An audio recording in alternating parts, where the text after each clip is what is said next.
And we're live. So, good evening, everybody. Welcome to episode 3 of Conversations with Series 1, the JSAM. Episode number 3, Sam Payne, or Coach Sam P on Instagram. On episodes 1 and 2, I gave you a bit of a rundown on what the JSAM is. So just to keep that a bit shorter, it's a James Smith Academy members. We're all part of the James Smith Academy, which you'll be able to find online at jamessmithacademy.com. We'll reference calorie fucking deficit and Neat Up 24/7. Credit to James Smith for calorie fucking deficit and Darren Cartel for Neat Up 24/7. Both which are hashtags on Instagram, but are mottos that we live our lives by. So we have Sam on our podcast, and it's another one of my guests who I followed and admired before I met her. When I finally met her, she didn't even recognize me. I was dressed in an old baggy t-shirt and some joggers for traveling to London. She happened to be checking in at the hotel at the same time, the hotel we had all arranged to stay at for the James Smith live event. It was my first live or meet up. I was just looking for a friendly, recognizable face, and who could I forget other than Sam, all because of that wonderful smile. But once I'd introduced myself, she gave me a massive hug, sat me and some other newbies down, and introduced us to the JSAM like only Sam could, with a round of Craig Davids, and it was 2:30 p.m. For anybody who doesn't know what a Craig David is, you will be amazed to know that it's half a shot of pineapple juice, a whole shot of tequila, another half shot of pineapple juice. You don't swallow anything until you've had all 3. You don't stop at one either. So Sam is somebody who's gone full circle in her fitness and health journey. She joined the JSA to work on her strength, or maybe she'll tell us a bit different. She's promised me that she's got a story to tell around joining the JSA, and she wasn't going to tell me what it was until tonight. So I'm intrigued to find that out. She's not just a health and fitness fanatic herself, but she's also a successful PT who works hard to get results for her clients and pass on her knowledge and experience.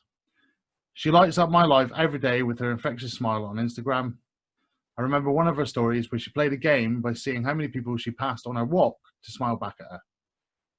That was around getting her neat up and cheering up randoms at the same time. Even when her life throws her curveballs, she seems to find some happiness in it. She knows how to party and gets involved as many as the way weekends as possible. Whenever I hear she's not going, I get a bit disheartened and along with others get on a case about it, but she usually finds a way to make it happen. Her children are her world. That does include her dogs, especially Zeus, the Japanese Akita, who's probably bigger than Sam lying down.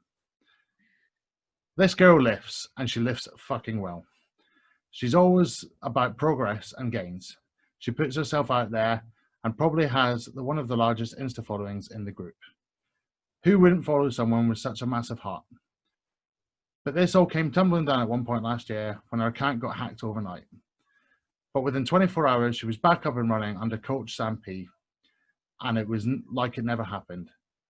She might get her swipe up soon, so go and give her a follow once you've listened. Sam, what have I missed? I don't know. There's not a lot to add there, is there? Wow. Thanks.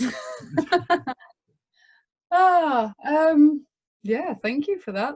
I remember our first meet. That was you like towered above me. You were like, "Hi, Sam," and I was like, "Hello." Terrible.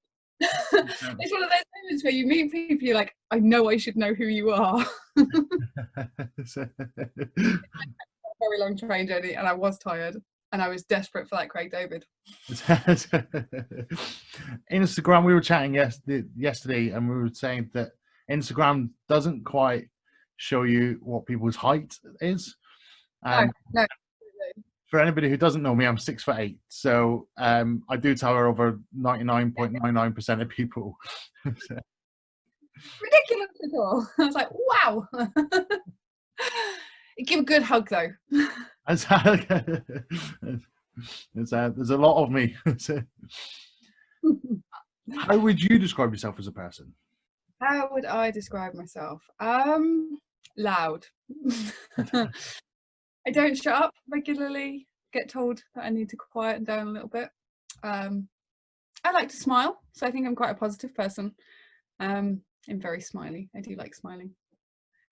How would I describe myself?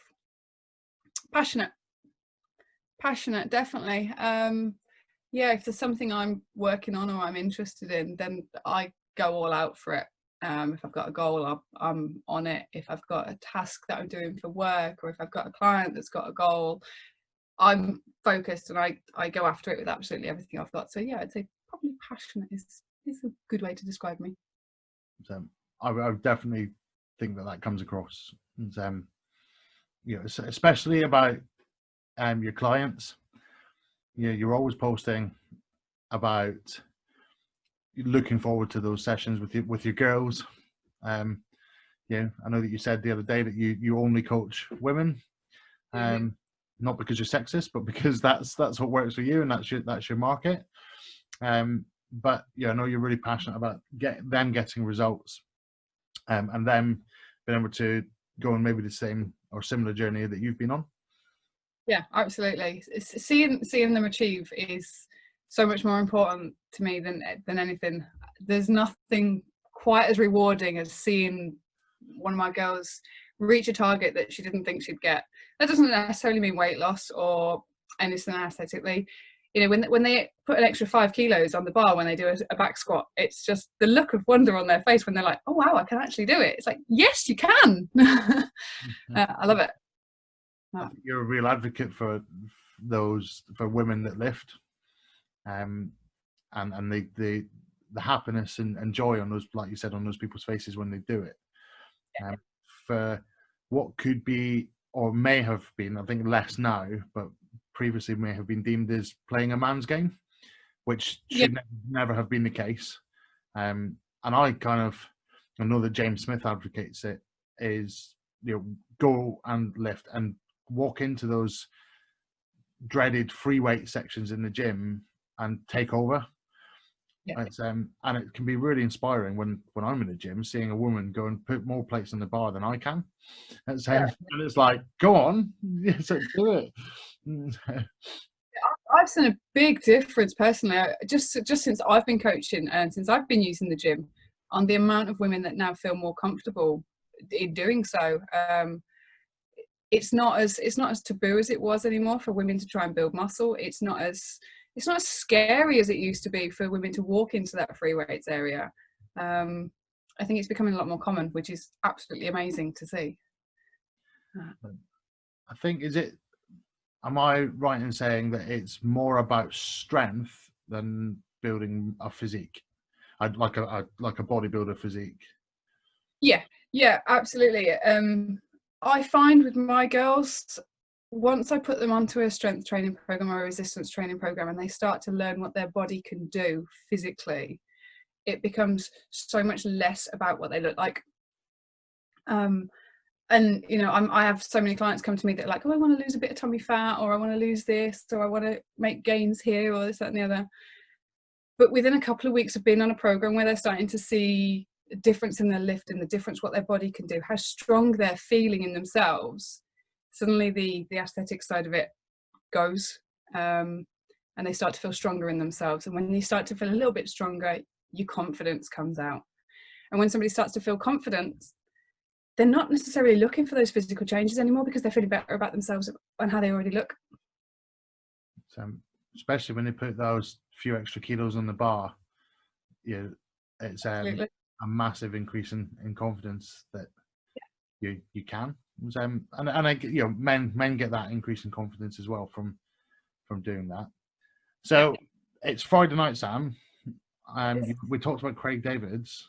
I'm pretty sure there must be a tipple in front of you. What is it? I have got rhubarb and ginger gin. So, and if you're watching on YouTube, you'll be able to see it's not the smallest of glasses in the world. And This is for me. so just a pre-warning, this podcast has been already known for running longer than anticipated. And myself and Sam chatted for almost 2 hours the other night on a pre-recording call. So I suspect the glass is full to make sure she doesn't have to go and get another. Exactly. I know what's coming. I'm prepared. Well, I've gone for another lager. We won't say the brand names because a bit like the BBC, I guess. So, not that I care about that. Yeah, not an ad. Hashtag not an ad. So Sam, your Instagram, you are on it a lot, but I do know that you do take some breaks from social media. Yeah. What 3 things do you think that we don't know about you? What don't you know about me? Oh gosh, I'm an open book. I think everything about me goes on Instagram. What don't you know about me? Okay, something that isn't obvious from my Instagram. Before I was a personal trainer, I was a photographer. So I worked as a portrait photographer for a good 15 years. Is there anything you can do with this face?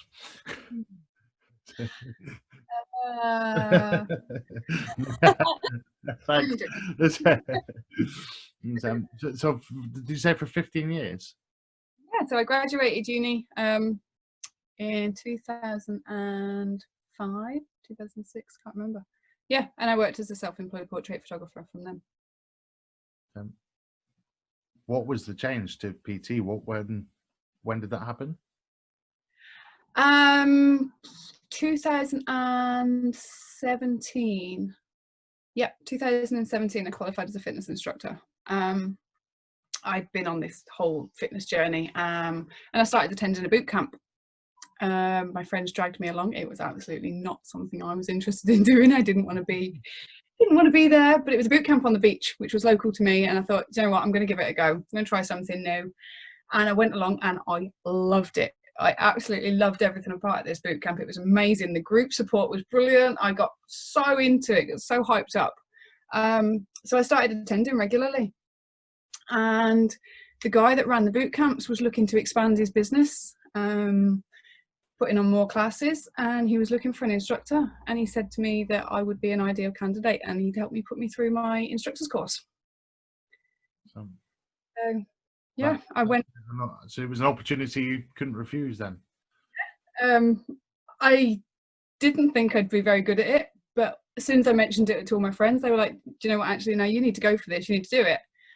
So yeah, I went and did the fitness instructor course and started running boot camps, and that's when my new career began. So, fantastic. So was that UK based or? No, that was in Germany. Okay, so you had raised and born in the UK. Yep. Midlands, born and dragged up. It's kicking and screaming a bit. Yeah, most of my life. Then I moved to Cheltenham to go to university. I did 3 years in Cheltenham, and then moved to Germany in, what year did I move to Germany? 2009. So I think whenever we think of 2009, 2010, it still feels like it's like yesterday, and it's like 10, 11 years ago. Yeah. So yeah, love Germany. So that going to the boot camp and things, was that post, like, because I think if you're looking at your Instagram, you do show progress pictures of weight loss. So was that joining the gym camp, the boot camp, sorry, was that post losing weight, or was that part of losing weight, or? After most of my weight loss. Most of my weight loss was down to diet rather than exercise. I didn't really start getting into the gym and the fitness side of it until I'd lost a good portion of the weight that I needed to lose. my education towards that came a lot later. I was very overweight after having my children, and I was one of these yo-yo dieters, tried absolutely every diet in the book, you name it, I've done it. Weight Watchers, Slimming World, Lighter Life, the military diet, Jesus, that was horrendous. I don't know if you've seen that one online, Google it if you haven't. It's But like bananas and things. yeah, grapefruit, peanut butter, random mixes of food. It just doesn't make any sense, and it doesn't stop you being hungry, and you just feel, I think I lasted like a day and a half on that one. I've done the milkshake diets, I've done, oh God, I've done everything. None of it worked.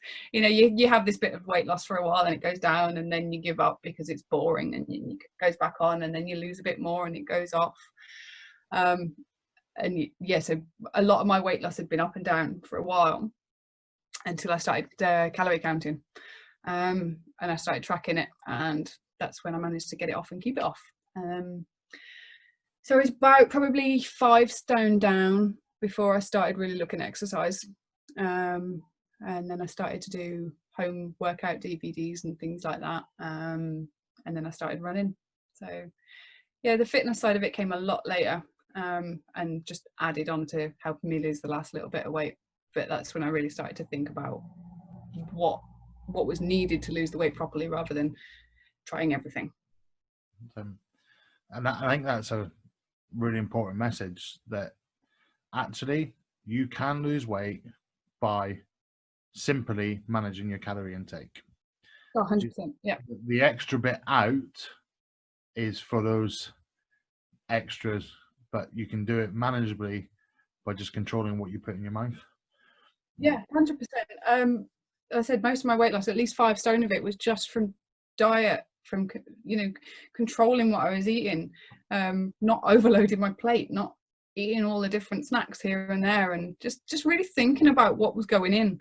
And I started walking a lot more because I had the kids in a pushchair, so I was pushing pushchair everywhere. We were walking to the shops because I don't drive, so a lot of neat walking here, walking there, walking to the nursery, running around after the kids. So it was a case of I started moving more. And was that possibly that focusing on the diet, was that because, so we, in our pre-call, you told me a bit about having complicated pregnancies and how that made it difficult for you to move and to do some of those things. Yeah, so I had pelvic girdle separation through all of my pregnancies. My last one was most severe, and it put me on bed rest for the entirety of most of my pregnancies, especially the last one. I was pretty unable to move. So yeah, while I was pregnant, I sat around the house and I didn't move at all. I was on the sofa, I was in bed, or I was in hospital, and I was eating. And I was eating for the sake of eating because I couldn't do anything else. So that's where a lot of my weight gain came. I just got bigger and bigger. So then when I started to be able to move, I wanted to move. I pretty much had to learn to walk again properly after having my third baby, my little Arabella, pain in the bum that she is now. Yeah, so I hadn't walked for months without the aid of a crutch, or, you know, hopping along, shuffling along the walls. Yeah, they pretty much told me that I stood a chance of not being able to walk properly if I had a natural birth. Because she was getting so big, they induced her early so that I didn't risk further complications with my pelvis when she was born. Is it something that still affects you now? Yep, it's still there now. I still have issues. If I don't warm up properly, especially when I'm lifting, you can see it quite a lot in my squat. It's kind of uneven, so I've got a little bit of an imbalance there, which I'm still working on.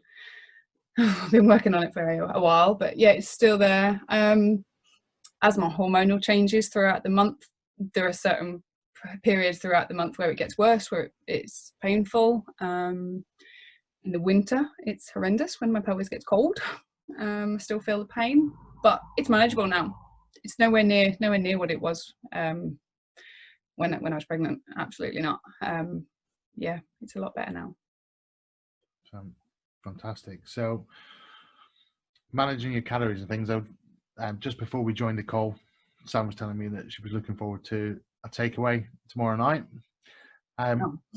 Do you think that that's something that comes through, or the message I think that we've all learned as part of being part of the JSAM is you allow yourself to have those treats, throughout the week.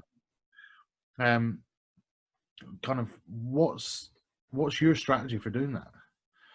Do you log everything? Or do you just understand it intuitively now? Yeah, I don't track at all at the minute.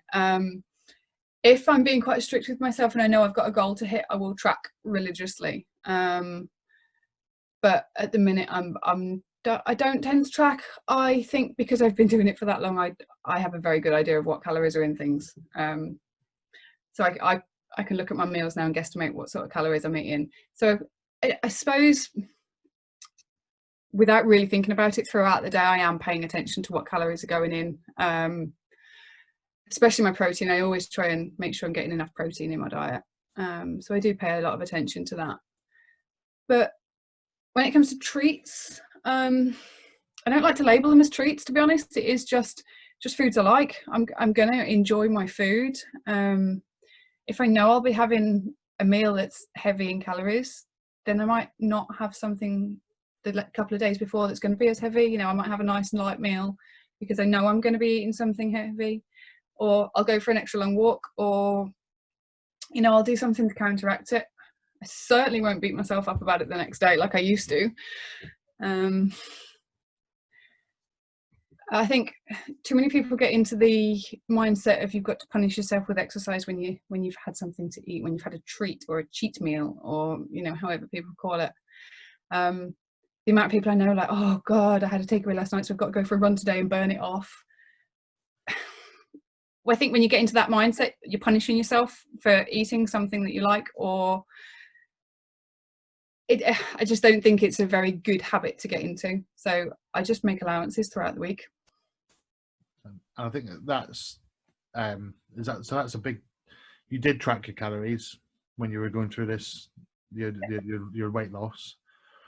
But I think that's an important thing for people to understand that, however long you've been on that journey, 10 years or so, that you do get to a point where you've re-educated yourself and you've built better habits, and it just becomes your diet. Yeah, it becomes a diet. Sorry, say that again. Rather than I'm on a diet, it is just my diet. It's my diet, yeah. Literally before we had the phone call, I've just sat and ate a packet of Milky Bar buttons. And I wanted them, but I know I can fit it into my day and it's not going to be a problem. I don't now stand in the shop thinking, oh my God, what can I have? What calories will this have? Will this fit in with what I've got to eat? It's just like, okay, right, I've had that. I'll just have a little bit less for lunch tomorrow or something like that. Do you know what I mean? I just kind of adjust it without stressing over it now, because I've got to that point that I'm able to. I don't have to be so stringent with myself. And, that's something I think we have, you and I and I know many others within our community have learned that you should never punish yourself about doing that. It's either plan in advance or manage afterwards. Yeah, exactly. And if on a Friday night you're having a packet of Milky Bar buttons and a large gin, then why not? Mum. That's it. Yeah, you've got a night off, and you deserve that. So, I think there's something I learned was, although I might be having some beers or whatever, I still might manage just how many beers I've had, or managing the meals around it. I'm not going to think, right, I'm going to go and have a massive pizza and beer, and then the next day I'm going to have a cooked breakfast, and then because I feel hungover, I'm going to have a burger for lunch. And so you mentioned you got into running. which, and I'd written down in my notes that was from a point of, like you said, where you were told you might never walk again from being pushed around in a wheelchair. So running became a passion, an extreme, or was it? Oh, it was difficult to make myself go to start with. I remember when my friend was like, I'm going to run not was it the Race for Life? That's it, the Cancer Research Race for Life. I'm going to run the Race for Life, and I've signed you up for it. I was like, you've what now? No, thank you. And she forced me into going for a run with her, and it was very difficult. We didn't run very far. We ran sort of one tree to the next tree, and then walked for about 6 million miles, and then maybe jogged a little bit more. It wasn't fun at all. It was hard. But then I was like, no, actually, do you know what? I'm going to make myself do this, because I didn't think I'd be able to. So I'm going to try. I'm going to learn. I'm going to give it a go. And yeah, from going to not being able to walk to 6 months later starting to try and run was quite a big thing for me.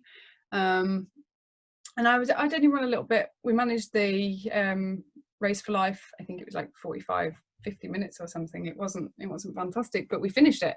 And I was like, well, I've done this. You know, I'm quite happy with that. So it was like my first challenge that I ticked off.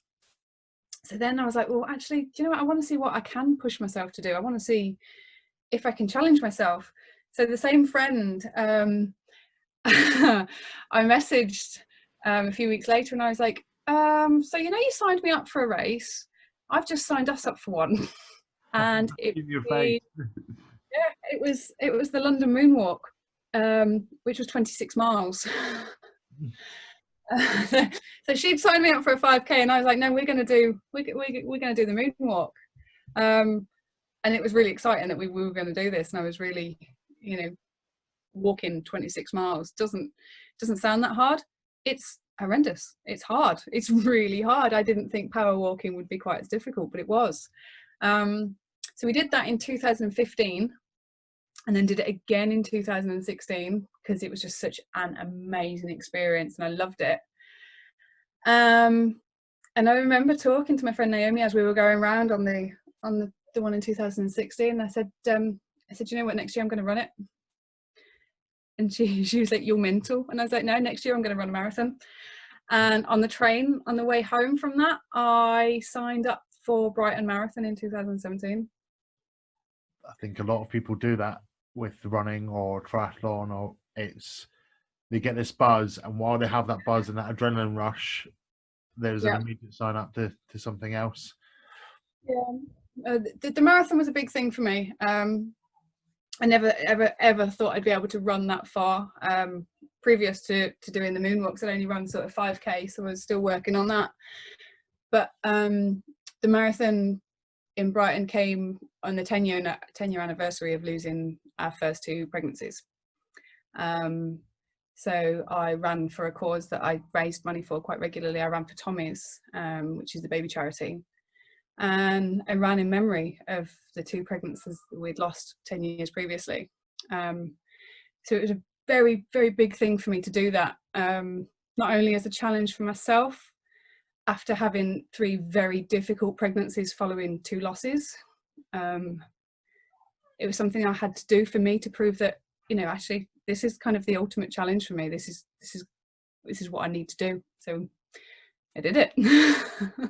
Well, you know, well done. And I think it's anybody who does an event in memory or does it to support a charity that they are passionate about, often that they're seen as people that are hounding people for cash. But I think that actually it's a lot more. It's actually about doing the event, and it's more for themselves.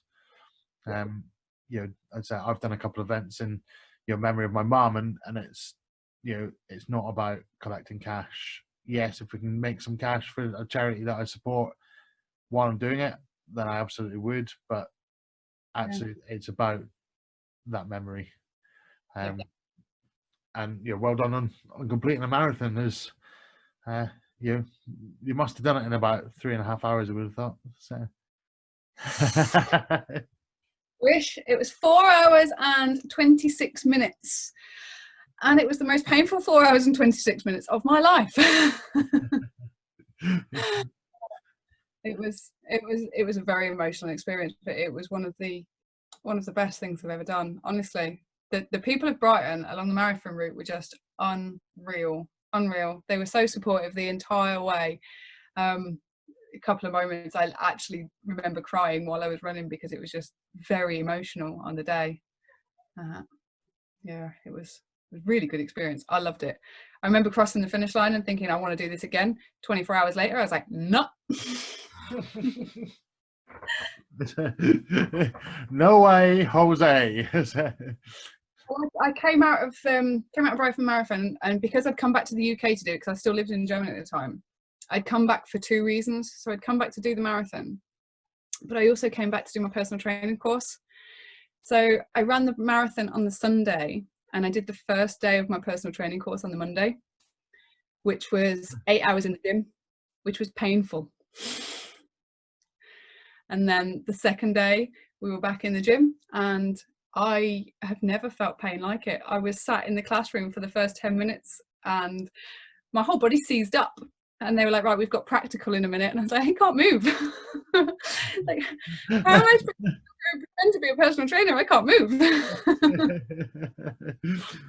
the course flying colours anyway, so. So, well, yeah, well done on completing a marathon. That's something that a lot of people, I think, sign up to do. Sometimes it's something that people sign up to and find really difficult. And even the best of runners find that a challenge. Yeah. So yeah. You can get a lot out of that. And you mentioned the support on that run. How important is support to you with your training now, and how much do you see that within our community? I know loads. Yeah, the support of others can be the difference between reaching your goal and not reaching your goal. Absolutely. And that's what I love about the JSAM, the community. The guys are amazing. I've got a few WhatsApp groups and a few friends that I speak to individually and not just from the Facebook group. And I know if I'm having a bad day and I can't be bothered, or I don't feel like it, or something's going wrong, one of them will give me up the go and get it done. And vice versa. If they're having a bad day, there's one of us there to be like, actually, no, you're all right. You're doing okay. Come on, let's go. And the support from that group has made such a difference in so many areas of my life over the last 12 months. Massive difference. And I think because you become sort of, I think you said in the last podcast, it's like a little family, isn't it? And these people become part of your life, because especially when you're doing a challenge together, and you're all week in, week out doing the same sort of things, you're all working on different goals, but you're working towards an end result together. The support from the others along that, I think, is a massive help, and the community spirit is very important. I kind of transferred that over a little bit into my own business. Sorry, James, stealing your ideas. And one of the best things I've ever done for my business is create an online community. I've got a Facebook group and a WhatsApp group, and the WhatsApp group is probably more action in that one, but I have all of my personal training clients and online clients in that one group. And to start with, it was just for them to be able to have a chat with me if they need any advice or anything. But now I kind of leave them to get on with it on their own, and they just talk amongst themselves. So, if there's a day where somebody's struggling, they're there for them. And my team they've all become friends, which is so nice to see. So yeah, after spending a few months in the James Smith Academy, I did the same for my clients, and it makes a massive difference when you can see people getting support from each other. They start achieving more. I think that's what makes people stick to being part of the James Smith Academy. Yeah. quite often, James will always talk about, for anybody who's not part of the academy, he always talks about it to be, it's an education to get you to where you need to be. And he sees it like being a driving instructor, that once you're taught how to drive, you don't see your driving instructor again. You don't need them again. Yeah, absolutely. But people stay for that community. They want to still be able to go to the events. They want to be able to get support when they're not quite on their training plan. They like to be able to change up training plan from being one month to weight loss to 1 month to strength. And there's so much to it. Sam, are you taking part in the current Step Up I am. initiative? I am. I'm on Simon's team, Team 1, the winning team. Oh, you're on Active Insurance Guy's team. I am, yes. Well, I didn't actually know that, but we can plug the next episode to say that Simon will be with us on the next episode. But that means that currently I've taken Sam away from doing her steps and slowing down the other teams inadvertently. Today but I think simple initiatives like that, which come out of one person's idea, and get launched very quickly, and 350 odd people. I storied about it this week on my Instagram. It's amazing, isn't it? The increase in steps from people is like, some people are going crazy on it. It's what was it? What have we seen? 40,000, 50,000 steps. I'm nowhere near that. It's been exactly what I needed. I used to do 15 to 20,000 steps a day on the regular before lockdown.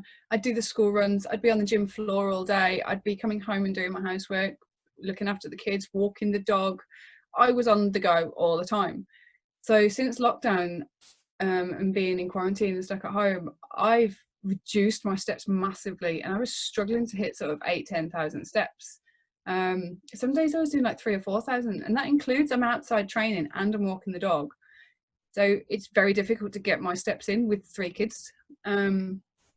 So this came along at exactly the right time for me, this challenge, because I knew that being accountable, because everybody else has got to hit their step target every day, I knew that I'd do it. So I was like, yeah, do you know what, I'm jumping on this, I'm getting on this challenge, because having 350 other people doing it with me, I'm not going to be one that says, oh, I didn't do it. Do you know what I mean? So, I'm a little bit competitive, if you didn't already know, a bit. So yeah, I've hit my step target absolutely every day since it started, which I hadn't done for weeks. So yeah, I did. Brilliant. It was all way back in motion, and I've seen that within our subgroups. It's and a little bit further, that it's helped me meet more people within the community that I didn't know. Because sometimes, and it happens, wherever you are, sometimes you become a bit of cliques, and you work, you speak to the people you speak to regularly. Regular friendship groups, yeah. But it's and it's those things that I think are so important in support and getting people either even you're established in your fitness. People might look at you and go, she knows what she's doing, and yet regularly. Yes. I'm wigging it every day. But some even shows that even people who have maybe got to where other people would like to be, maybe not to where they want to go, still need to remind themselves of even the basic stuff. Yeah, absolutely. It doesn't matter what point of the journey you're on, whether you've got to the physique that you wanted, or you've got the weight loss that you wanted, or you've got the weight gain that you wanted, or the strength goals. It doesn't matter where you are on that journey, having somebody by your side saying, let's do this together, or I can do this, you can do this, helps massively. And we all fall off the wayside sometimes. Everybody is like, oh, do you know what, I can't be bothered, or it's not working at the minute, or I'm fed up with it, or I don't know what I'm doing. We all have that. I still have a coach now for my lifts, even though I coach other people. You know, everybody needs somebody to give them that boost sometimes. So yeah. So even a coach needs a coach, eh? Absolutely. So what are you working on at the moment then in your journey, other than I'm currently on Sonny Webster's program. I'm doing the strength series again. I did it at the start of this year, and then he launched a competition 3 weeks ago. Yeah, we're at the end of week 3 now. He launched a competition 3 weeks ago for the strength series program, so I'm back on that at the minute, and it's kicking my ass. So for anybody who doesn't know, Sonny Webster is one of James's friends. So we followed them all. We followed James Smith. We followed Sonny Webster. We followed Darren Cartel. We follow Paul Olima. All different characters, but there's inspiration in there from all of them. But Sonny Webster, I think, if I'm saying right, is an Olympic lifter, and had been to the Olympic Games. That guy can lift, but what I find from watching some of his stuff is something I'm terrible with is my mobility. And he talks a lot about it. His mobility is, for a muscly guy, is incredible. You can't only lift without good mobility, but the things that he does is just, I love watching him do a duck walk with a plate over his head. I'm like, how do you even manage that with like 50 kilos over your head? No. I can't have a plate over my head. That's a a death sentence waiting to happen. If I've dropped a plate on my foot and broke my toe, and that was incredible pain. I wouldn't want to drop it on my head. I know that much. That was part of one of Sonny's challenges a few weeks ago. He did the plate flip. You might have seen it on me. Yeah, I did. Yeah. Yeah, the first go I dropped it on my foot. That hurt. The second go, so it was Instagram worthy. That's all that matters. That's influencer, not influencer. Oh God, I hope I'm never classed as that. Influencer. Yes, please. Yes. We might touch on that when we maybe talk about some of the meetups. One thing I put out a question box on my Instagram, so we've got a few. I'll bring them up.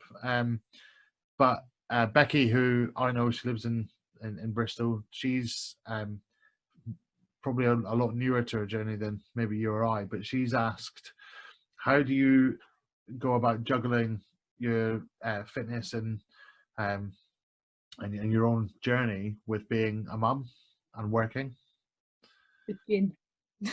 With gin.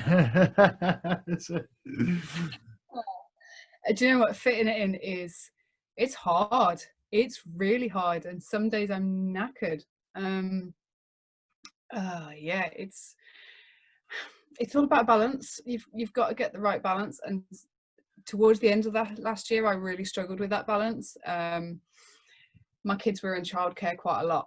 They were in breakfast club for school, so I had them dropped at school for 7:30 in the morning, and I was in the gym for 8 o'clock to make sure that I got my training in as well as my clients. I didn't leave the gym until 2:30 in time to go and pick my kids up from school. I'd pick them up, bring them home, give them dinner, and I'd be back out again. So I'd have a childminder in to look after them for bedtimes, and I'd be back at the gym with my evening clients. Because I got so busy, I took on probably more clients than I should have done, than I could manage, because I wanted to help everybody. And I don't like saying no to clients, so it was difficult for a while doing the work and the phys and looking after the kids, and I lost the work-life balance, and it made me quite stressed for a little bit there, which made my training suffer, because that had to go. There was work, kids, training had to go, because I couldn't fit it all in, and that did affect my mental health quite bad, because I wasn't training to what I knew was my full potential, so I wasn't feeling good about myself. So then I was stressed because work was so busy, and then the kids were stressed because they weren't seeing me enough. And it just kind of all snowballed. So then I was like, right, no, we're going to strip this back. I'm going to make it work. And I made sure that I had evenings at home with my kids. And I took some of my clients off, and I took my appointment. I blocked out some appointments so that I made sure I'd got time each day to train. And you have to look at the bigger picture and be like, okay, so what's going to make my life work? Not what do I need, what am I trying to fit in?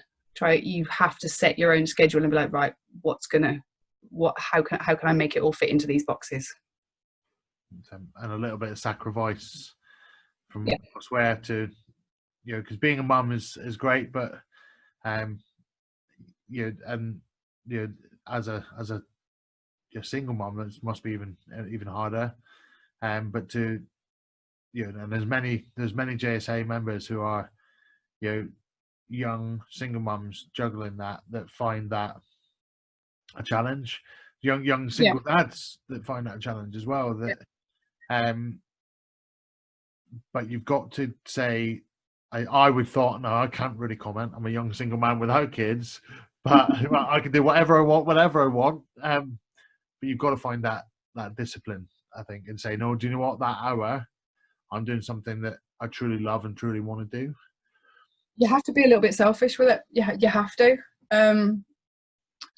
If you want something, then you've got to be selfish, because it's so easy to do everything for everybody else, especially if you're that type of person. Whereas I love to see other people happy.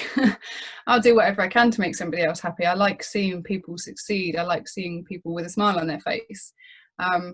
So if I was asked to do extra hours here and there, I'd do it, and I'd be like, oh, don't worry about me, I'll sort myself out later. And then I'd be sat on the sofa at the end of the night like, oh my God, what have we done? I'm shattered. I haven't seen my kids in 3 days. So you have to really choose yourself sometimes and be like, right, no, do you know what? As long as my kids are good, work is working. I need to find something for me. And I had to make sure I'd got that hour 4 times a week for me to train. And if you can't give yourself 4 hours, or even if it's 8 hours with commuting time, then you can't give yourself a third of a day, then maybe you do need to go and just write it down, look for the gaps, and see how you can switch it up. But if you can't train, the key message is get your steps in and manage your calories. You both can, You've talked about mental health there. In terms of your own mental health, you said you've had stressful times. I guess we all have those. Yeah. What does fitness do for you to manage that mental health? See, fitness for me is my release. The gym, especially. It's having that time to focus on yourself. Like I said, being selfish. I've had ups and downs in my mental health for years. I suffered with depression quite a lot when I was younger. I have all sorts of anxiety issues which rear their ugly head occasionally. You might have seen on my Instagram, I do post about it occasionally if I have an anxiety attack. But for me, fitness usually controls that, and it helps me. So if I know I'm having a bad day and I train, it feels so much better. It's because it gives me something different to focus on, especially with my weightlifting. Because when you pick up that barbell, you can't be thinking about what was going on here. You've got to be thinking about that barbell, otherwise you're going to drop it on your head. And sometimes just that hour out of the situation that you put yourself in, where your mind was going 10 to the dozen, you were thinking this, that and the other, and you couldn't control what was going on in there. Just that hour where you actually can't think about it because you're thinking about the lift, it helps to like calm the thoughts. So afterwards I'm like, actually it's not as bad as I thought it was. Letting it go, but giving yourself some of that time, and maybe just taking that, having that time away from something. I mean, I know that lots of people find going for a walk is good to just, people say, go and clear my head. But I actually find that sometimes doing something like in the water today. I was out for an open water swim. I was purely concentrating on not drowning. I mean, it's only 4.5 feet deep. I can definitely stand up in that. But I just had this thought of how I need to manage something in my life. Yeah. And it just came to me while I was in the water. And it was like, why have I not thought of that way all the time? And then you get little moments like then the sun broke and it cleared and it felt like the skies just cleared, my brain's just cleared. And then I went back to, okay, keep myself alive. You're still in the water. So you can say, so I think and we spoke about that in the first podcast, myself and Joe, about sometimes like we're running. You cannot think about anything. You've been a runner other than I've got to stay alive. I've got to be able to breathe and I've got to keep my legs moving. That's it. If I've got a problem that I need to work through, so if I've got something quite stressful in my life going on, and I know I'm not going to be able to think about it while I'm at work or while I'm with the kids because there's this, that, and the other going on. If I know that I've got something that I've got to work through, I'll go for a walk, because that gives me then time to clear my head and I can think about that one thing, because there's nothing else I need to think about. Walking's easy, one foot goes in front of the other. We all know how to do that. There's nothing to concentrate on. But if I want to, unless you're JB, that was my fault. We don't talk about that. So if anybody doesn't know, JB is another person in the community, and he's done himself some damage with his arm by tripping over a tree root. There's his shoulder. Oh, shoulder. Anyway, apologies for interrupting there. So you're going to clear your head from walking. You can't think about anything else. Yeah, so walking does that for me. Walking will make me clear my head. But if I've got something that's bringing me down that I can't stop thinking about, or if there's an anxiety there, or if I'm feeling really low, then that's when I'll choose weightlifting, because it empties my head of that and I don't have to think about it. And I think on the as well, when you're not feeling very good about yourself, if you're feeling low, or a lot of girls that I speak to, they don't like how they look, or they feel like they're not in the best shape, or they're feeling a bit and that's what's making them low. Going into the gym and focusing on yourself, and like I said to you before, when you start to see the progress that you're making in the gym, it changes that. So it increases your self-confidence. So you stop thinking about, actually, I don't like this. You think, wow, look what I've done. Yes, your sense of achievement, increasing confidence, and sometimes those things can naturally fix some of those anxieties. And then the power of community, whether that's the JSAM group, a spin class that you regularly go to the gym and seeing the same faces, your friends, the thing that I like about our community is we're all seem to be good friends. However, it's different from your close group of friends. Yeah. Something you might not be able to talk about your close group of friends. You can talk to this person you might only speak to once a week or once a month, and they give you a different perspective on it. Yeah, definitely.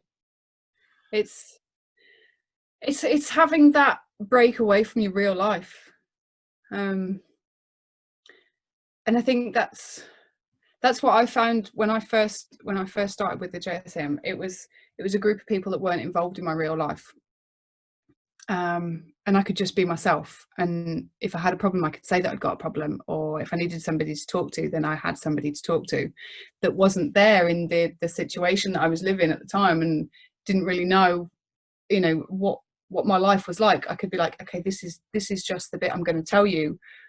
What can you give me from that?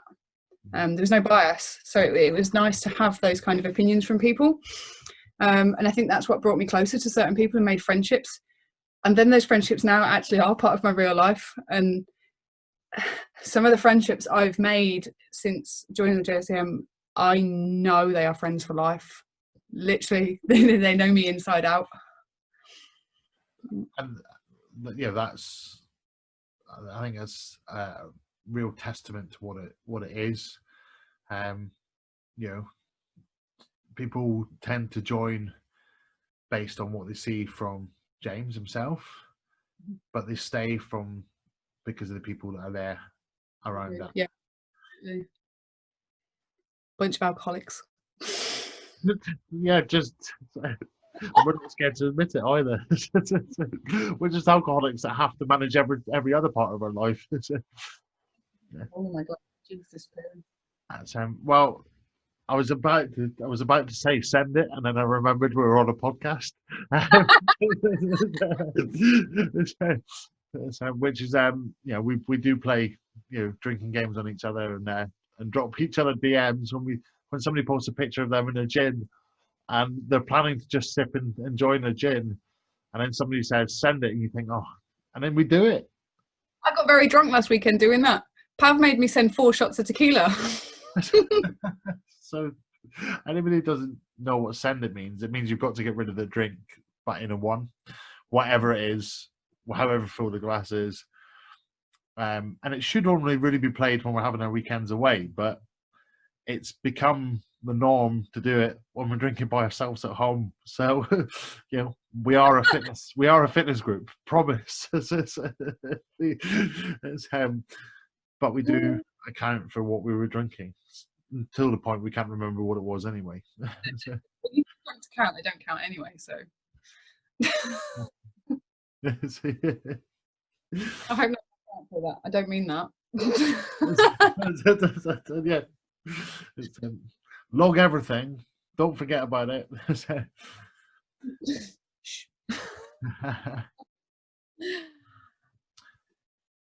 You've talked about working from home, right? So lockdown. How's that been? That period of adjustment. That's that's a big thing for everybody at the moment. We're kind of 3 months in, but for you, that was, as a lot of people are in many different industries, but as a PT, and I know that you'd just come back from Germany a year ago. The first year for any PT, I know you've been a PT for longer, but you're setting up your new business. First year for any business is the most dangerous. Yeah. How did that affect you when your business was effectively taken away from you? Wow. Yeah, it was hard. It was hard to take. It was really upsetting. My business was my world. Literally, like I was saying, before Christmas, I put absolutely everything I'd got into it. Coming back to the UK with the kids, new house, new area. I'd never lived here before. I didn't know anybody. So I literally put absolutely everything I'd got into my business. And it started to pay off. So at January, February time, business was exactly where I wanted it to be. It was perfect.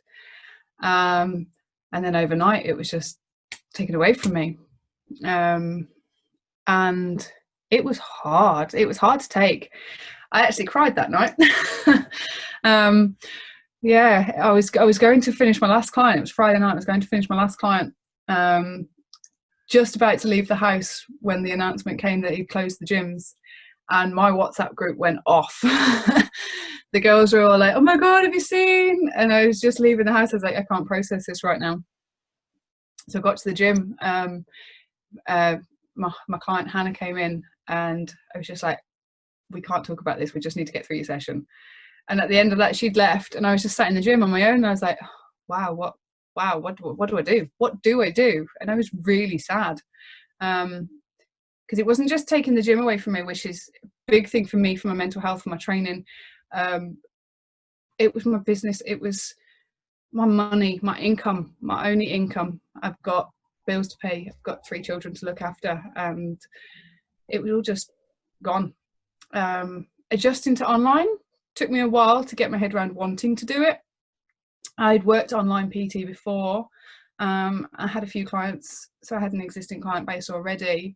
But transferring some of my girls from face-to-face PT over to online was difficult. They didn't necessarily enjoy it. I don't enjoy it as much. I do still get the same reward from it. I love seeing my clients online, but I love seeing people. I love talking to people. I love chat, just seeing different faces every day for just for an hour here or there. So switching to online was a big change for me, and it took me quite a while to get used to it. It's only been sort of the past 3 or 4 weeks that I've been doing online classes as well, because again, the industry was just saturated with it.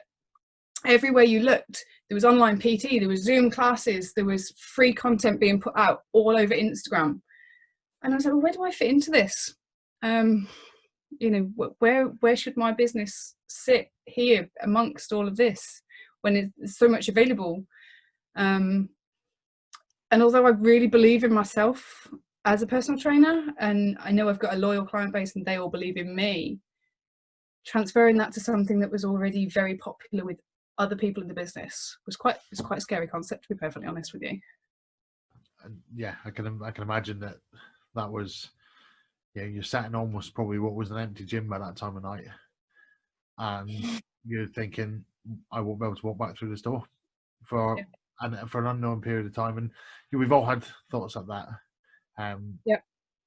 Yeah, so you're kind of well done for getting through it. And if it's taught you anything, I think you said the other night that it made you realize that you didn't want to do online PT when every promotion in the business or whatever, if you look at Instagram all the time, all it is people saying, go online, make loads of money, this is the way forward.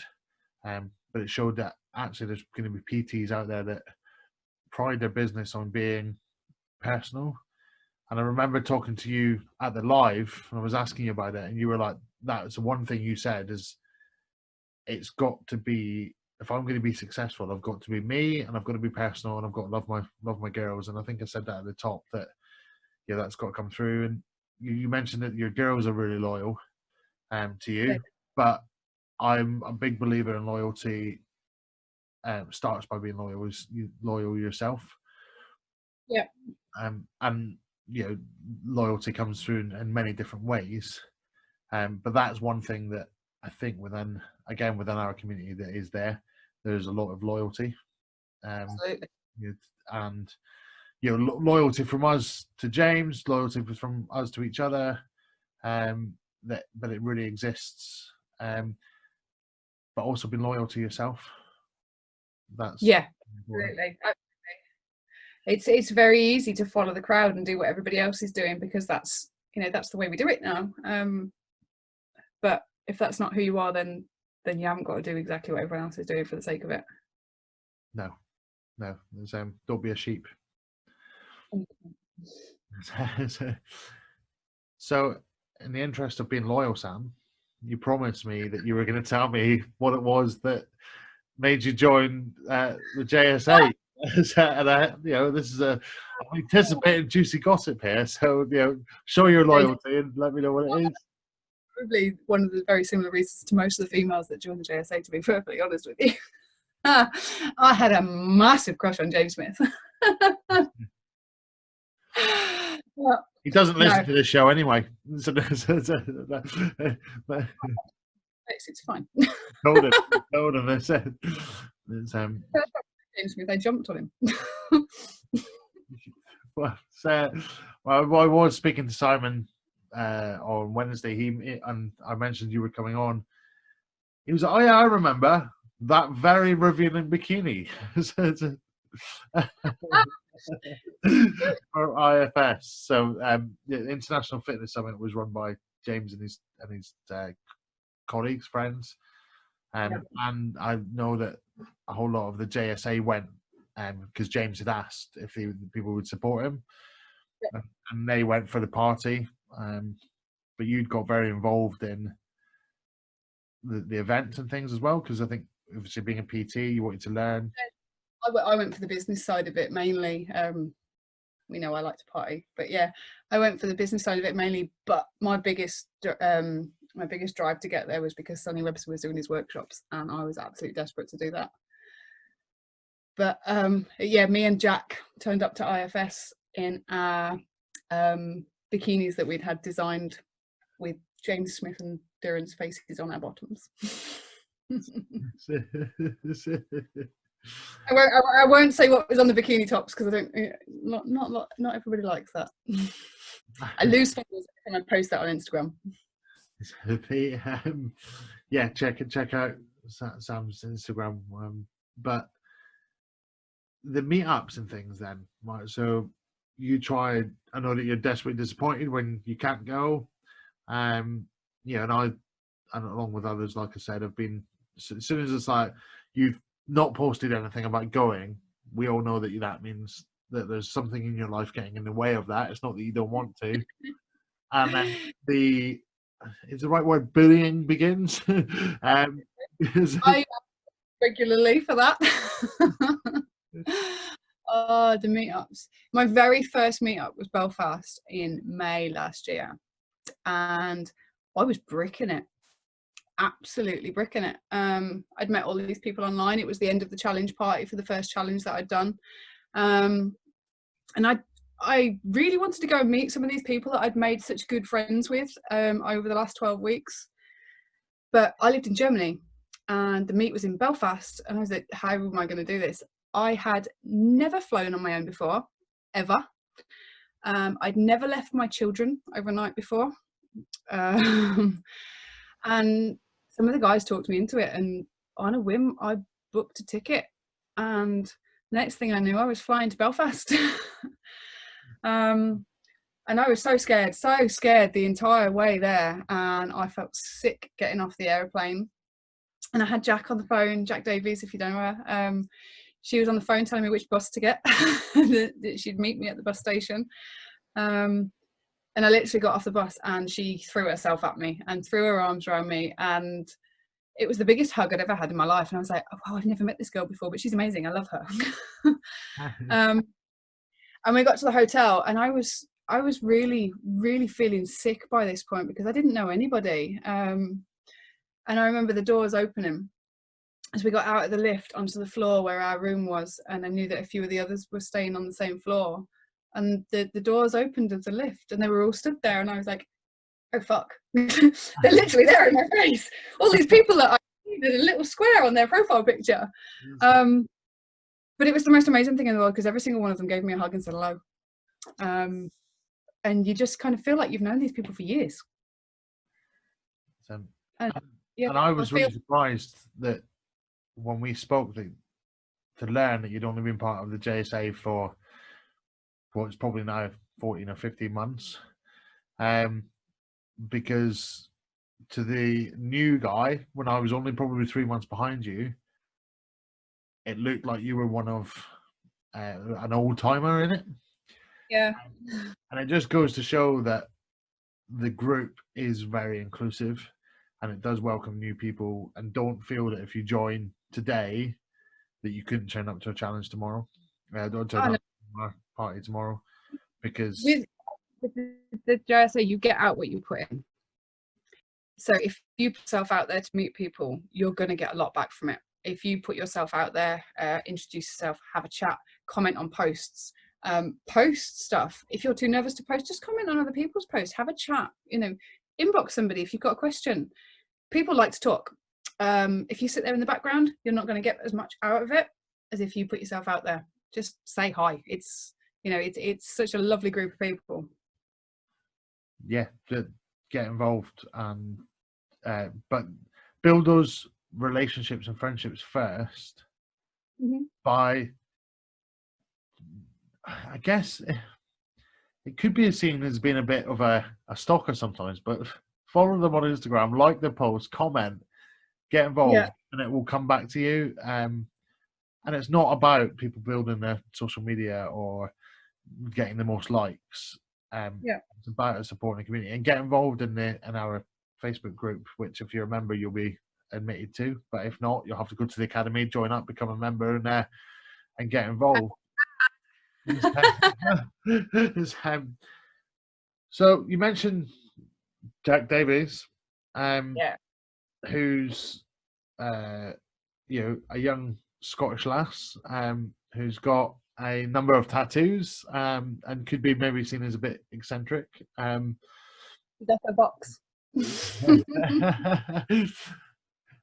But that brings me on to a question that was asked by our last guest, Pav, who asked, is there any meaning behind some of your tattoos? He wanted to know about your tattoos. Yeah, nearly Which all of them. I remember commenting. You'd said at one of your posts, you said, I've put on a few pounds in the last couple of weeks, and I noticed that there was a difference in your pictures. That there was a new tattoo in your pictures, and I commented and said it's probably the extra ink. So Sam's got a number. She's not covered in them, but yeah, there's a. Not, my legs are pretty covered. Yeah, so most of my tattoos got meanings, to be fair. The very first one I had done on my back was some flowers in memory of the babies that we lost. I have a picture of a tarot card on one of my legs, and that's one I always get questioned on because it's quite a strange tattoo. It's quite abstract. It's a tiger surrounded by fire. It's part of a tarot card. So my mum always used to read the tarot cards, and we used to have a little bit of fun with it. And that's one of the tarot cards that would represent me. A little bit fiery. No way. Don't believe it. I'm an angel. What else have I got? I've got a runner on my leg, which I had done when I completed the marathon. I had that done the same week I completed the marathon. And it's got underneath it, "With pain comes strength." And that's one of my favourite quotes. Yeah. It has lots of meanings to that one. I have, what else have I got? I've got a phoenix.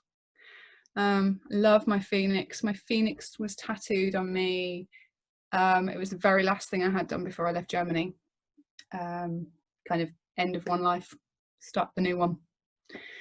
That's one of my favourites. I can't remember what else I've got. Got that many tattoos. Oh, I've got some wildflowers on the front of my leg.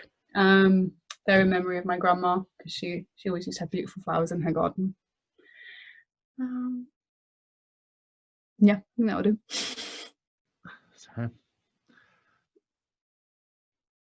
So all kind of personal.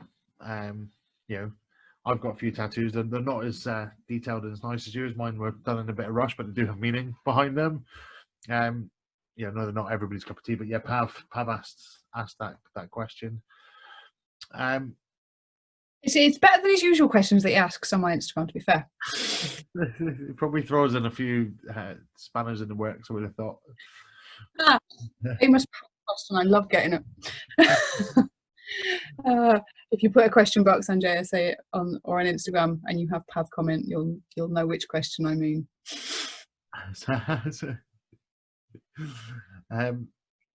So you joined the JSA, okay, that the crush on James, and you might get to meet him. But to be fair, what were you trying to achieve by joining? Because I think a lot of people think it's weight loss, that we all are part of it, but you had already achieved that. So what were you trying to achieve by joining? I'd followed James for probably a good 12 months before I joined the academy. And I had watched him blow up on social media. And not only that, I loved watching his posts. I thought they were really informative. I thought the knowledge he had and the way he put it across is what drew me in.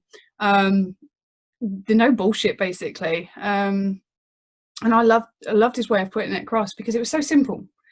And throughout my fitness journey, before I became a PT, every bit of information out there was so fucking complicated, and it was just so difficult to know what was right and what was the best way to do it to lose weight. So following him and seeing the way he put it across was just it kind of nail on the head for me. I was like, do you know what? I love the way this guy describes it. And I'd followed him for a while, and then he announced the start of the next challenge, and I thought, do you know what? Fuck it, I'm going to give it a go. Not because I had anything personally I wanted to achieve. I was in a bit of a bad place with how I looked, and I wanted to maybe try and push myself to achieve something out of the 12 weeks. But mainly, I wanted to learn from him. And I've said this to him a couple of times. I learned so much more from James's videos in his academy. The way he describes things, I learned a lot more from him than I learned on my personal training course, which I think is absolutely unreal for the price that he charges for his academy. I learned so much from him, just from watching his lives, from watching the videos, from talking to the coaches.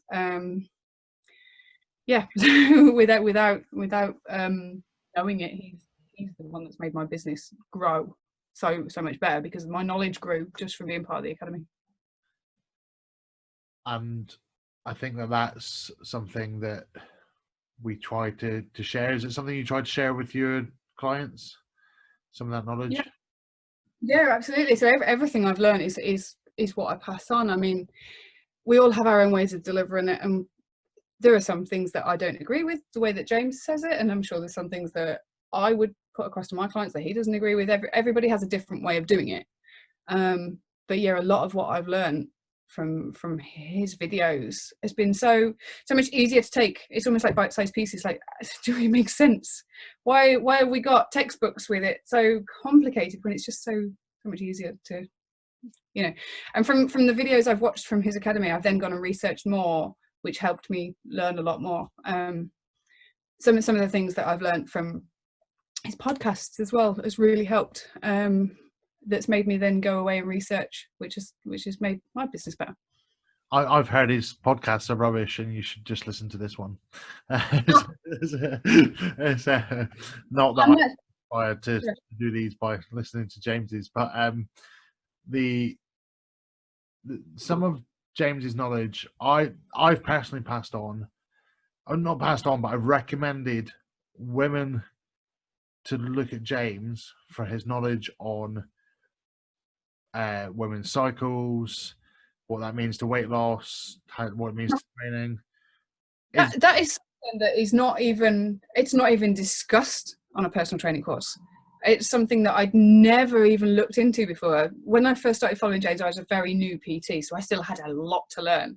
You know, they teach you all this on a little course that you do that says, you're now qualified to go out and teach everybody else. Actually, you know, for cool. You learn a lot more once you've got the qualification. And I'd never even touched on the menstrual cycle until I'd listened to James's podcast, which then made me look into it more. And such a valuable tool, something that should be part of the basics, but really isn't. So, and you know, from a man's point of view, is actually understanding that when we're passing on advice back through you, because people within our community, people will often ask questions, and it might be, you know, a man hammers something back on the keyboard, but the more knowledge I've got, sometimes it's made me consider hammering that back on the keyboard. I've supported people, you know, within the gym when I'm sitting in the sauna and things, and I've said, you know, read James's book, listen to his TED Talk, his podcasts, because I think it would really help, you know, as a what, sorry? Oh, your book. So you pointed to, yeah, that, and I think it was the only one on the shelf as well. And one of my questions was going to be, what about, you know, your reading? So that's literally my only book. I don't buy books. It's my only book, and I only got it because it was a signed copy. Yeah, I've got the same one. Funny enough. I'll read it one day. Shh, don't tell him I haven't read it yet. Well, you're the second guest who said that I've not read it yet. But Pab's podcast, he said he hadn't read it. So I was like, but I think if that's helping people outside of the academy to learn and understand, or if it's reaffirming knowledge for people, I mean, I read it. I've listened to the audio book as well, you know, and I've learned stuff from that. You know, and you know, a bit of a shout out to one of my neighbours, who literally just messaged me, part of our street group, who, from me talking about doing the podcast and passing on some of the James's stuff, she's enjoyed the podcast. You know, so for anybody who's listening, please share it outside. It's not designed for just us. And that's led her to go and look at James a bit more and just listen to some of his podcasts. And that's all that I ever dreamed of from this podcast. If it can help one person to learn something different, or pick up a piece of knowledge, or take some inspiration, then that's all I ask, is that it can help, and because that's the help I've had, and that's where I think that we're a podcast for real stories and not what people might deem as the fake stories from Instagram, which do exist. Sam, your journey's been incredible. You've said you lost 5 stone. You look great. Altogether, 7 stone since my biggest, So, which is an incredible amount of weight loss. You probably can't imagine what it was like to carry that around now. I couldn't imagine it. No, it's still weird to think that was me. I look back at pictures now and I'm like, I don't remember myself that size. It's quite surreal, actually, the changes I've made sometimes. It's hard to see it yourself. So what's that in kilograms? Probably similar to mine, 45 kilograms, something like that. That's a lot. That's a lot when it's on the channel. Well, I was about to say that 7 stone in we're live and we're using Google here. I'm not that quick maths. But I was about to say, what was the? Can you put that on your back and squat it now? You have 45 kilograms. Clean and jerk that. Look at that from. But can you imagine carrying that around all day, every day? Two plates as minimum. That's ridiculous. Strapped to you, going to the toilet every day, sleeping with it. And if you do look at Sam's profile on Instagram, you'll see just how incredible she looks. And that knowing now that that's a 7 stone weight loss to get to that level. And I know that sometimes many people might talk about and it certainly was one of my fears about losing weight and then having the effect for skin loss, excess skin. And I know you've commented on that, on some of your posts. What's your feeling on that? I think when you've been quite overweight, it is a fear of having this loose skin when you've lost the weight. But for me now, although it's it's not something I like to look at, it's not something I'm particularly happy with aesthetically, it's a reminder that, do you know what, actually I am a hell of a lot healthier than I was. And I've got quite a bit of loose skin on my arms, on my legs and on my tummy mainly, but it is what it is. Last year I had wonderful abs. They're not there anymore. I like pizza too much. I had these lovely abs and everyone was always commenting on, oh, how did you get your stomach so good after being so overweight? And I'm like, do you know what? The loose skin is still there. I just hide it in high-waist leggings. But you just have to learn to accept these things. I've got stretch marks that cover my entire body. And I used to get some quite nasty comments about them, actually. And there's been a few times on Instagram where I've posted a picture where my stretch marks are out, and I've had some quite horrible comments. But again, it's a part of me. It's part of my journey. I was overweight. I had stretch marks. From men or from women or both? Both. Yeah. So it can be such a nasty world. Social media. Absolutely. Yeah. Trolls are wonderful things. I don't let things like that get to me. People have things to say. Everyone's entitled to an opinion. And I think when you get to the point where you allow them to have that opinion, it doesn't affect you as much anymore. No, you've got to accept that you love yourself. Yeah, 100%. For you, and you should never forget what you've achieved to get to a 7 stone weight loss, because, and I don't know if I've mentioned it in this podcast, but something that when people ask me how much weight have I lost, and the next question is often, how long does that taken you? Or or not, maybe not how long it's taken, but since when? Yeah. And the answer is not since last year, since I joined James Smith. It's taken me 10 years of journey to get to that level. And that's the thing. Everybody wants the quick fix. And, when I post a transformation picture now, if I post something from my biggest to where I am now, it's been 7 years. So it's been a long time. And people aren't interested in that. They want to know, 6 months, you've lost 10 stone. How have you done it? But, the point I try and get across is that, yes, it's taken me a very long time, but I've also sustained it. I've managed to get it off and keep it off because of a certain way of doing it, rather than getting it off, putting it on, getting it off, putting it on, getting it off, putting it on. Yeah, it's that downward. It's not a straight downward graph, is it? It's yeah. And even now, you might over a holiday or Christmas put some of that weight on, but you've got the knowledge now to fix that. Yeah, absolutely. Yeah, well, I've put on just over half a stone during lockdown.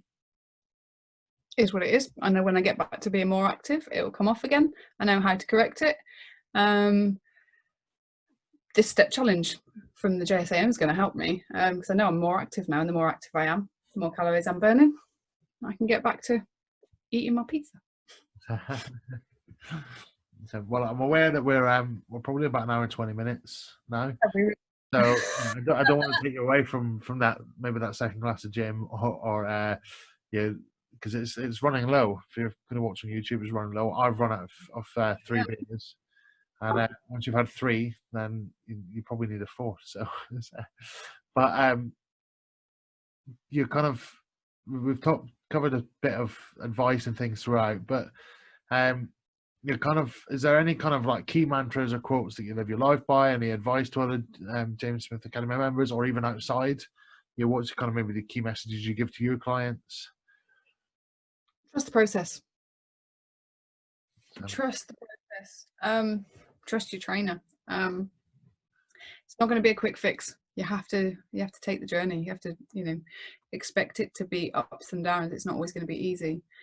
But my biggest piece of advice if you want to lose fat, change your body shape, is take photos. Bin the scales.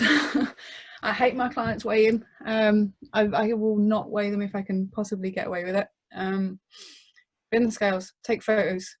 Take photos, because you will see more changes that way. I get my clients to take photos every 6 weeks, so they can see the difference they're making. It can be very easy to get lost into the world of numbers when you're using tape measures, scales. It's different for everybody. Some people live by weighing daily, and it works for them. For a lot of people, getting fixated on a number on the scales, knowing that I want to be this weight because the book says I need to be this weight, when actually, if you're looking how you want to be looking, wearing a size of jeans that you want to be wearing, does it matter what it says on the scales? Is there certain time scales that you'd recommend for taking those pictures then? Sort of 4 to 6 weeks, I get my clients to take pictures. Any more than that, and you're not really seeing enough changes to motivate you, that's in my opinion. Yeah, no, it's what works for you and what works for other people. I think there's a real importance, especially once you start to lose the weight, is to go and find a really old photo. Because I did that recently. In fact, in the last couple of days, I found an old folder of photographs, and it's the first time I'd seen myself at the size I was. I never imagined what that looked like, and I was completely shocked. And I think I've had other JSAM members send me a message previously when I've put up a post saying I'm not really seeing the difference, and they've pulled an old picture from my Instagram and pulled a new one, and they've put them side by side and sent that to me. But that's maybe over 9 months to a year. But when I saw 4-year-old ones, and I saw the difference in my face, in the size of t-shirts I was wearing, in the fact that I was having to wear jogging bottoms because jeans wouldn't be comfortable. It's I see have my pair of jeans when I was at my biggest. I think I've got them in that drawer actually. I'm going to show you them. So, If you're if you're listening on Spotify, maybe you want to jump in and have a look at the end of the video, because I never expected to see you. These are 10-year-old pair of jeans, but I keep them. Sam, that's two of you, isn't it, Sam? Yeah. So. That's... And I keep these because it's a forever reminder. If my jeans get a little bit tight after Christmas, or if my jeans are a little bit tight after a holiday, I look at these and I'm like, actually, it's not that bad. That's incredible. And so when you see that size difference, that can be. I threw all my old clothes away. Because I had this fear. I mean, when we were keeping one pair, but I had this fear that if I had them, that maybe one day I would go back to them. So I was like, they've got to go. I've got to fit in the clothes I now have, and then or I will only buy new clothes now if I'm going to buy smaller. If I'm going to have to go and buy the same size, I'm not going to allow myself to buy new ones, because it means I've not done what I was set out to do. So how will people follow you? You happy for people to jump on and follow you on Instagram, Facebook? I've got Facebook, I've got Instagram, Coach Sam P. It's all open. I've got my website, coachsampain.com. You can find me all over social media. And I would definitely, if you need somebody to cheer you up, jump on and just see how happy Sam is, and you realise just go and put a smile on your face and find some happiness in life.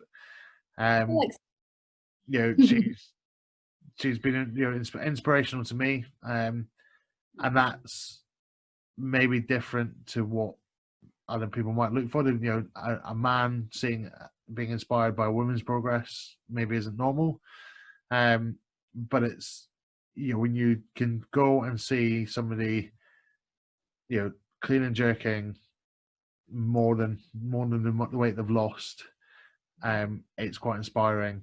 When if you jump on YouTube and you've just seen that jean size change, that's inspiring. Is there anybody else other than yourself, Sam, that you think go and check these guys out?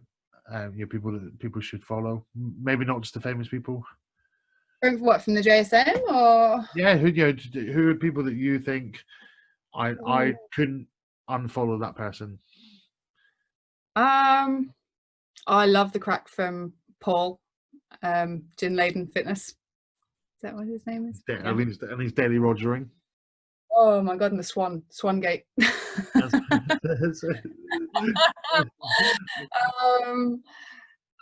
Oh gosh, there are so many that I love to follow. That's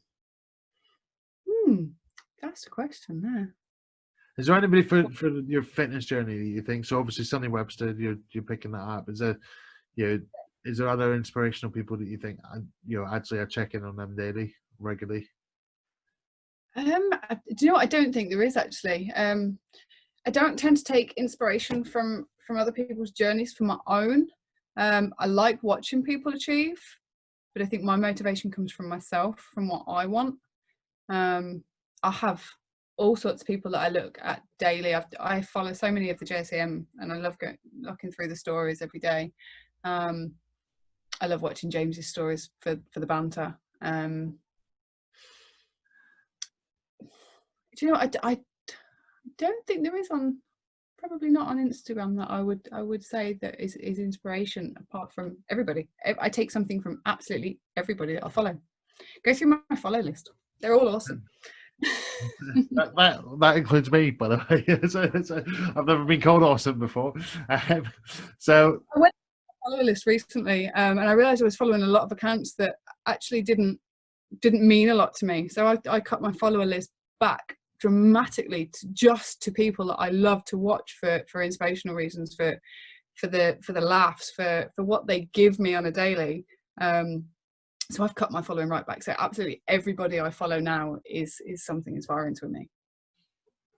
So yeah, so you mentioned Paul there, Gin Laden Fitness. He's a future guest. I know he's really looking forward to it, and I think that will be very different. You know, he's got a story to tell, but you know, he does. And I know that I've been giving him some crap over his swan fear today, and I'm sure he'll be pleased to hear that once he listens. But that's part of what we have is the banter as well, and you can see that there's friendship group in there as well. You know, in terms of following the podcast, you can follow me directly at aman with a double N _ weight loss _ JSA. If you want to just follow the podcast, you can follow us at Conversations With on Facebook.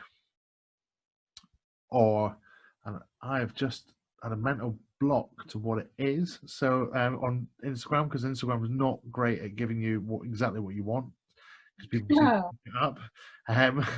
But podcast _ conversations _ with. I should know that because I do look at it every day, and you know, we've reached over 100 followers today on there, which is not massive, but that's telling me that there's you know, 116 people that are interested in hearing more of these journeys, and we want to bring as many to life as possible. So, you know, if you are want to become on the podcast yourself, please drop me a DM, or if you think there's an inspirational journey out there that we should, you know, tap into, maybe one that I haven't seen, you know, because, you know, I don't see them all. You know, there's still loads out there, 20,000 members that you think, you know, maybe could be brought to life or has a, you know, an inspirational story, then just get in touch.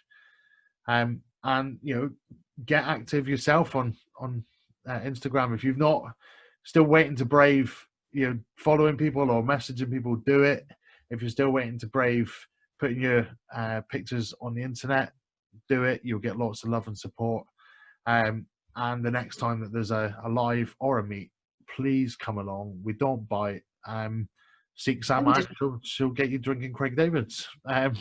So that brings us to a close. I really appreciate all the support and love that we're getting, and I hope to hear from you all soon. Thank you very much. And Sam, thank you for all your help in getting this ready, and I've loved listening to your story. For having me. We will catch up soon on the internet. Thank you very much. Awesome.